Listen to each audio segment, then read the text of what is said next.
Thank you, sir. I'm thankful to you for giving me this opportunity to speak on this important bill.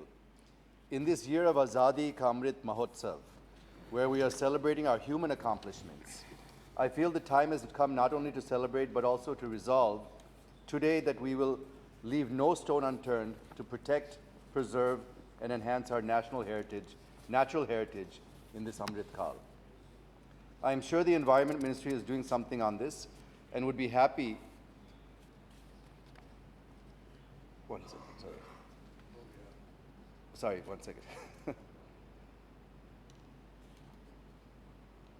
And would be happy if the Honorable Minister shares with this House what his ministry is doing to protect, preserve, and enhance our natural heritage, biodiversity, and what plans it has for these in this Amrit Kal. Sir, the House should feel proud, rather the entire country should feel proud, that in spite of India having just 2.4% of the world's landmass, we are contributing more than 8% to the world's biodiversity. India has more than 90,000 varieties of fauna, 45,500 of flora, and home to 4 out of 35 world biodiversity hotspots. But at the same time, if we don't act or become blind to what is happening during the last 20 to 25 years, our advantage and our conservation story would become a sad story indeed. I'm saying this because we are one of the top 20 countries in wildlife trafficking as well.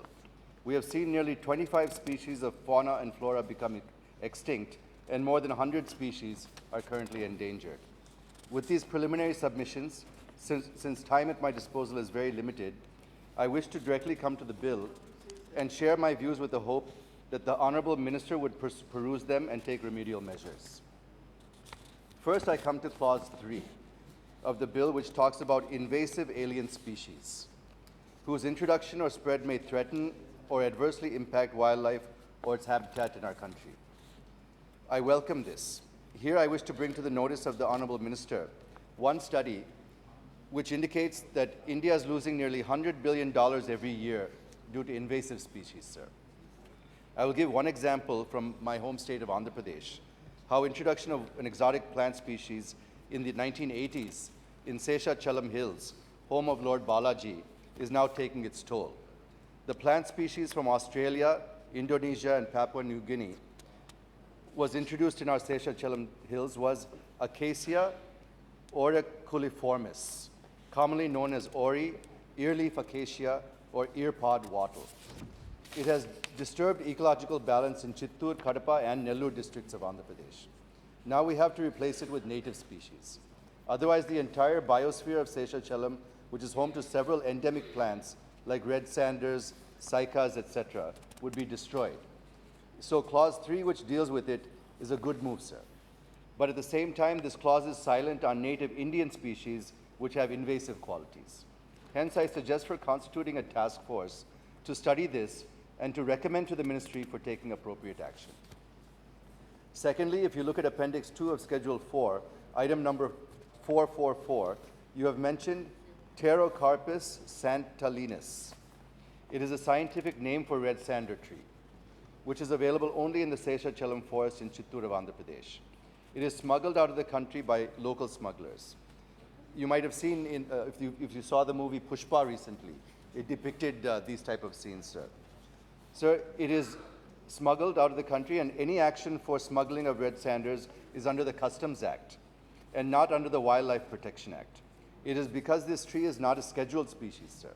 So I suggest for consideration of the Honourable Minister to include red sanders under relevant schedule, which helps to take action under this legislation. Thereby, we can reduce smuggling and save red sanders from extinction.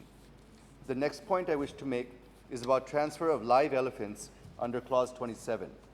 Many honourable members have spoken about it. I am with the government when elephants are sold or given for performing some rituals at temples.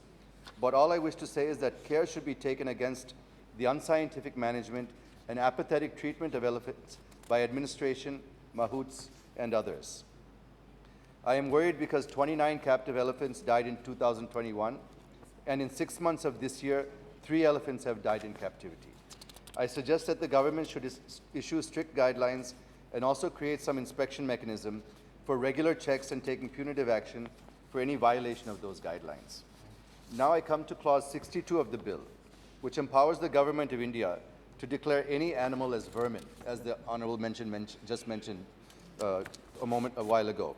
Sir, we call vermin as nuisance animals, as they destroy our crops, kill livestock, and spread diseases. It does not mean that we kill them left and right. Nothing has been mentioned in the clause on the process to be followed to identify which animals are vermin.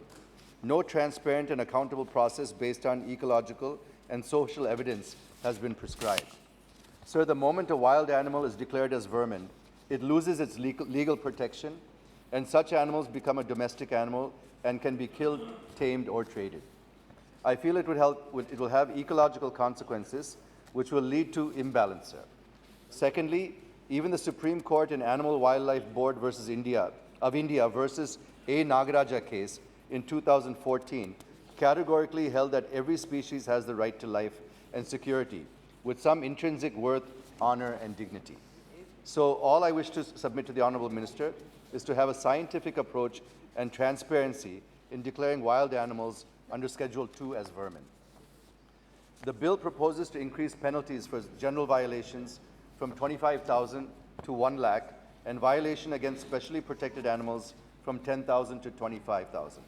I feel that these are still very much on the lower side, sir, and the Honorable Minister can consider revising it multiple times, looking at the importance of ecology and protecting nature and wildlife.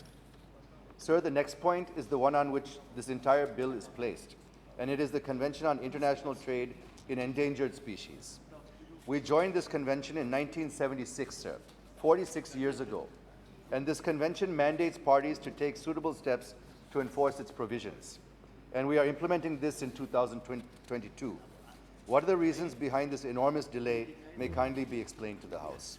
Sir, these are some of the points I wish to bring to the notice of the Honourable Minister. Please conclude. Hope that he would act on them accordingly.